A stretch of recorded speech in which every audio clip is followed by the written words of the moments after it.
And despite every impression to the contrary, the world would not be better off if everyone was French and liked pastries. It might be a better place, but something. Okay, so today, to dive into the charisms portion of it. I think I probably have gone over my time already. This one I bet I missed. Yep, that was bad. Oh boy. Okay, we're going to do this fast. So the list is 24 charisms. They're kind of grouped. There are lots of them from St. Paul. They tend to fit into broad categories. This isn't meant to be an exhaustive list. It's not that these are the only charisms that there are. There could be other ones. But these are the ones that through experience and through testing have been seen. Some of them are sort of gathered into names, and you might say, well, I would think of a different name for it. That's okay. But they do categorize, and it's kind of helpful to see it.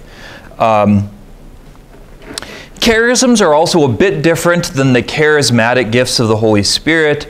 Praying in tongues, some of those, you can find those all over the New Testament. Those have a goodness too. They're a little bit different than these. Okay, so the list.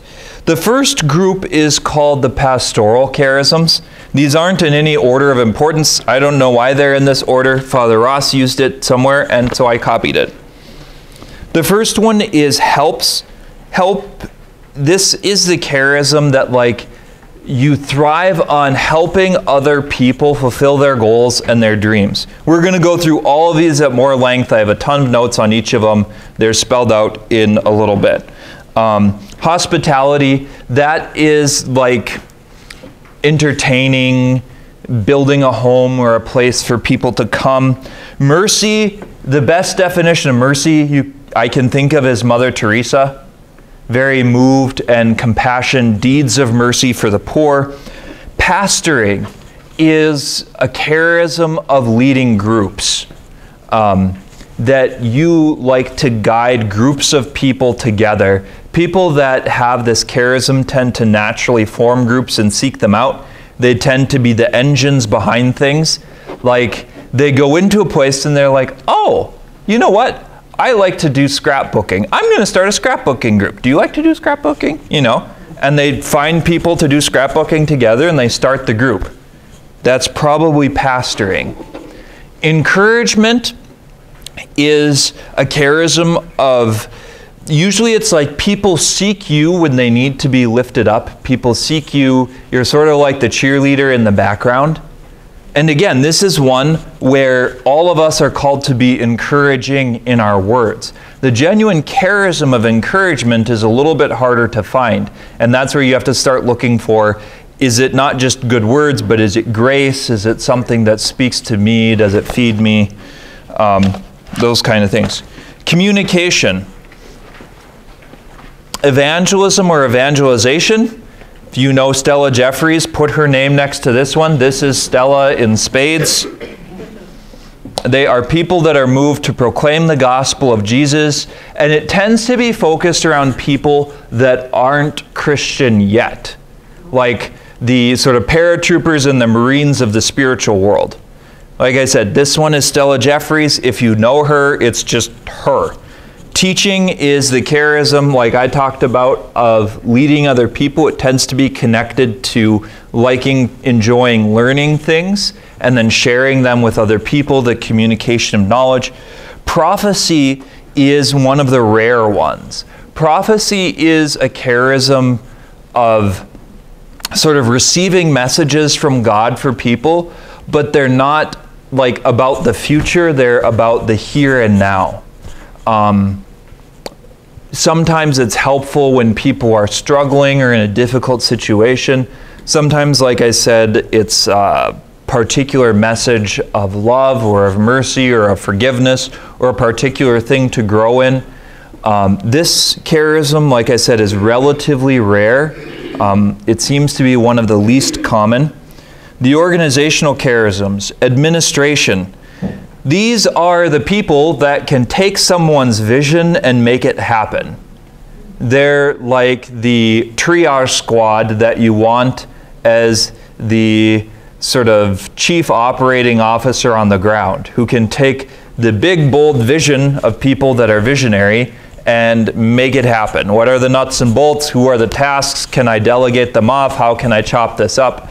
That's the charism of administration. Leadership is more of a charism like the dreamers, the people that get the big picture, that are focused on the broader spectrum of things. Service. This tends to happen most for people that are like, hit the grindstone, this needs to be done, I'm going to do it because I'm better at it than anyone else is, or it'll take too long. Or they see the needs and they see the holes that are in something like organizational plan, and there's like 5 or 6 things that aren't being thought of or aren't going to be done. People with the charism of service tend to see it and want to do them. Just jump in and do it. Like, oh, you planned this event, that's great, you're going to need these things. You didn't think of that. Okay, well, here they are. That's the charism of service. Charism of giving. Giving tends to be people who have this tend to be good at making money, because you have to have the resources or the assets to give away.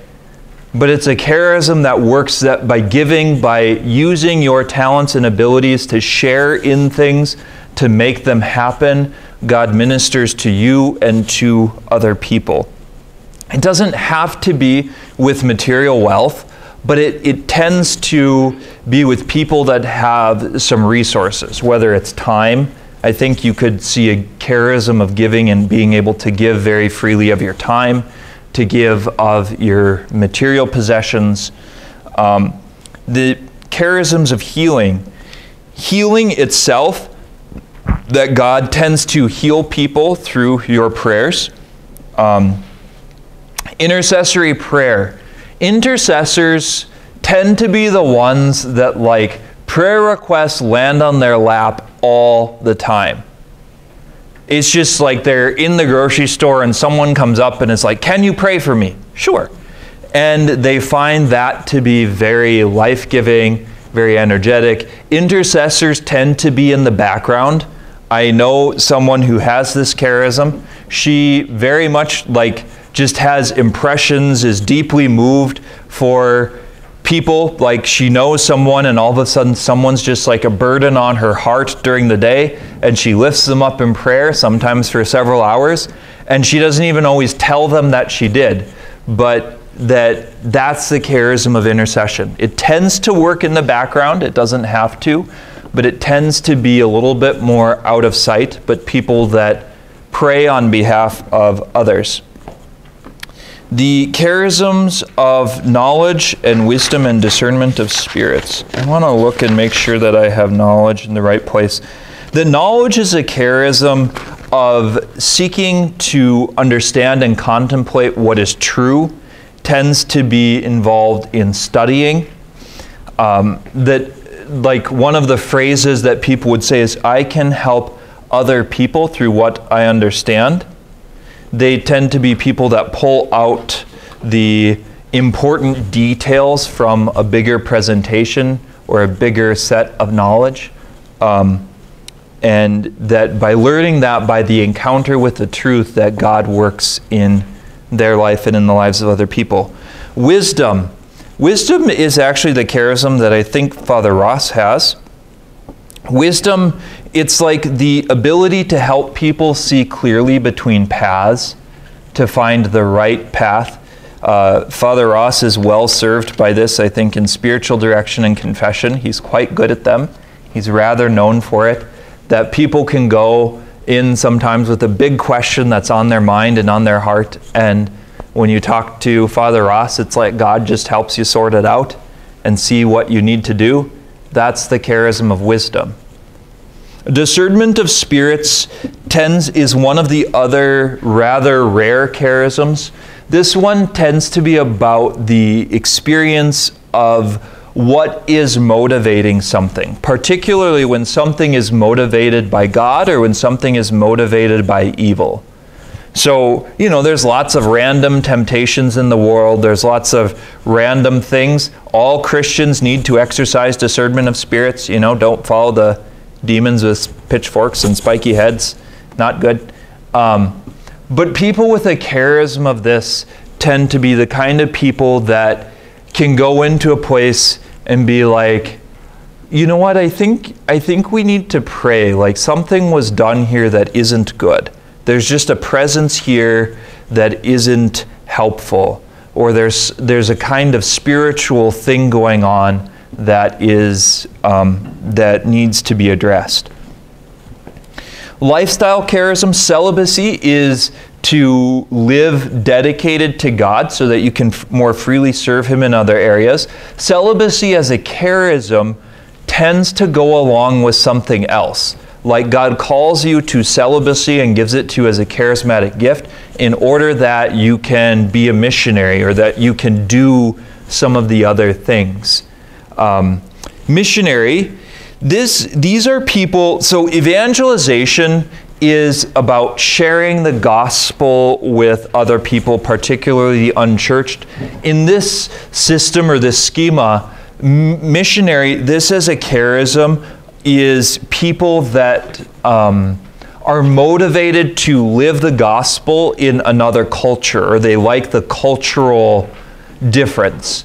So again, I could say in North Dakota, this one is relatively rare because very few people have this impression. But there are people, for instance, that are just enamored. They love learning about other cultures. They love that it's different, and the food and the characteristics and the traditions. And so they see someone who is, you know, like I know a woman here that comes to our parish sometimes, and I think she has this charism. She'll go to the park and she'll find, like, there's young families who are Arab, or young families from India, or these people, like immigrants that have just moved here, and they're kind of alone and afraid, or a lot of people won't talk to them. And she's very motivated to go up and learn about them, to invite them over, to help start building bridges. That's the missionary charism. The charism of faith. Faith is like people that have this kind of rock solid confidence in God that is just about unshakable. I know someone that works at our parish, and I'm pretty sure this is her charism. I don't know if she knows it yet, but so these are the people that are just able to believe God in all kinds of things that happen.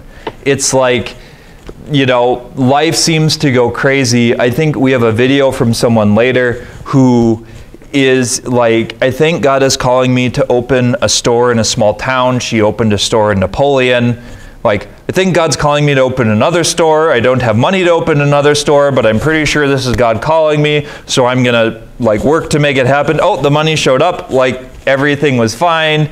God is faithful. That's the charism of faith. It's a kind of ability and confidence and trust in God that God works through. Now again, faith is something that we're all called to have as Christians. This is more than that. This is more than like ordinary faith. This is like, you know, the church got hit by lightning and burned down. How are we going to rebuild it? You know what? God's going to provide.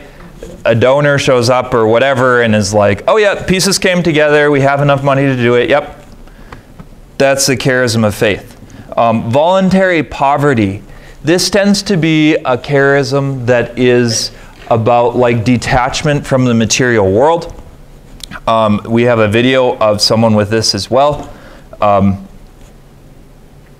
And so it's like people that live simplicity of life, and their simplicity of life is something that speaks to them and speaks to other people.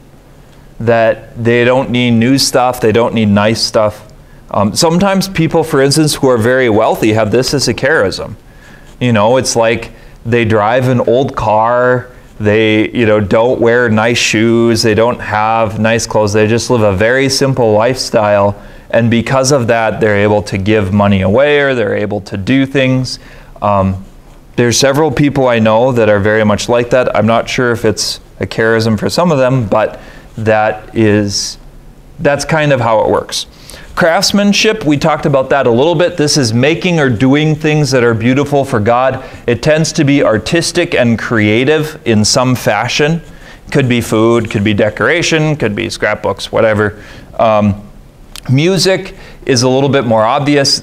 Charism music is people who, I pray when I sing, and I sing when I pray. I have a friend who I think is very much like this. She's got a master's in music and a beautiful voice and a head for it, but it's just like she's always singing. She's taught all kinds of rhymes to their kids about how to put shoes and gloves on and the order that things go on. And so they're leaving the house and she starts a song and they sing the song and halfway sometimes do what is in the song. But it's just like music is this way of life and it's part of her life. Writing is the last one in this set, and writing is basically, like it says, writing, it can be journals, it can be cards, it can be things. People that have this charism tend to, for instance, write things for people, like they send a card and that card has a huge impact on them. They write a letter, that kind of thing. It's a little bit more than like someone who sends a lot of birthday cards. This charism is something that, like what you write and how you write it, your ability to express it in writing is a way that God works. Does that make sense? So these are the 24. We're going to go through them in more depth and kind of walk through them one at a time. But I wanted to give them to you and completely break our schedule. So let's figure out how we put the pieces back together. Wow, we're way behind. Oops. Okay, so I think we'll take maybe 15 minutes and walk around. I would encourage you, if you get a chance, to head to the church and to sit and to think about this. We went through it quickly. You can take the notes with you if you want to look at something in more depth. But just pray about, ask God to reveal your charism to you if you don't know kind of what it is or where to start. And see what happens. So I will probably just pray in the church as you would like, and I would encourage you to try and get there. You're welcome to visit, but don't talk too much at your table and spend no time praying. I know that happens. It happens to me despite my best intentions many times. Life as an extrovert. You could think about some of these questions. On the surface, do you see any charisms you can pick out in other people? Are there people around you and it's like, you know what? This sounds like that person. They just seem to do that all the time. That's good to know. It's also good to tell them eventually because, like I said, you often discover charisms in union with other people. They comment about X, Y, and Z that spoke to them or that moved them, and that feedback is part of how you discern it. Are there gifts of the Holy Spirit you have seen in your own life? Are some of these you're like, maybe I have kind of seen that happen. It maybe isn't you, but just seen in your own life somewhere. And then, is there a charism you want to have? You can have a few of those. You can ask God. They might happen. They might not. That's okay. But maybe those are things to think about as you pray. Anyway, I've talked long enough. We'll head to the church. As you wish, I would recommend there is more tea and there are more cookies and things. There are cookies and things, if you didn't find those already, that people have graciously brought us. And we'll pray about it and then we'll talk through them. And, now I have to make the thing work. Video? Pray for the computer while you're in the chapel.